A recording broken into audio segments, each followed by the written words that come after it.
There really is an affordable housing crisis in Fort Collins, and it's not a nebulous need. It is families that are from here and that feel forced out and pushed out of the community. Many of the families we encounter are moving every single year with their children, packing up all of their toys and moving again and again and again. It is to the point where a third of the families in Fort Collins are paying more than half of their income to rent. When you're paying more than half of your income to rent, you can't afford health care or necessities or school supplies or activities for your kids. Even though I've had steady employment, I have had to move 14 times in the last 8 years in search of affordability and safety.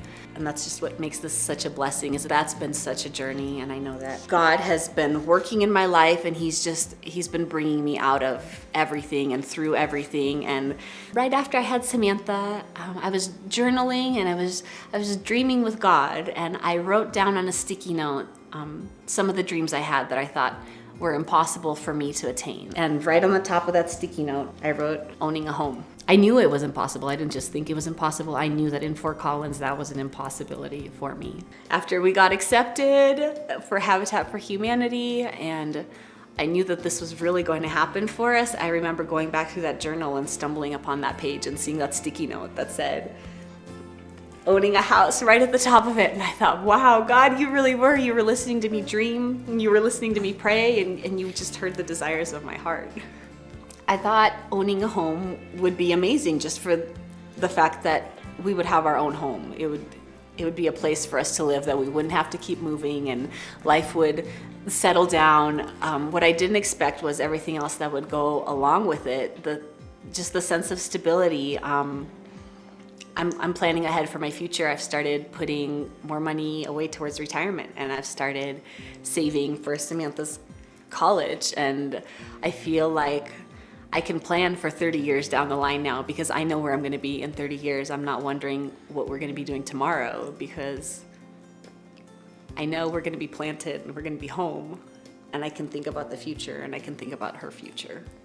We are so excited to be building the Harmony Cottages neighborhood, where we will have the ability to let 48 families build and then buy their own home. It has been remarkable to see the community already come together to make it possible for Habitat for Humanity to have 48 lots.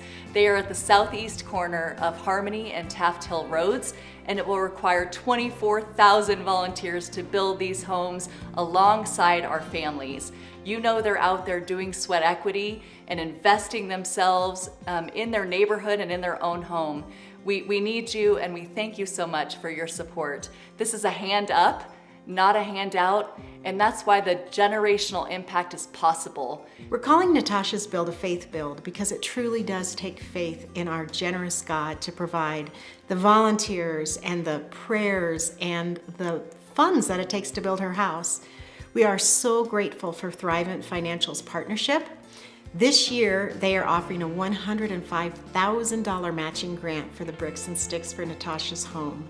We are so grateful for the congregations that have pledged money, volunteers, prayers, and emotional support for this build. Because of you, Natasha and Samantha will have a forever home. Thank you so much for giving your time and your money and your prayers to make this dream a reality for me and my daughter.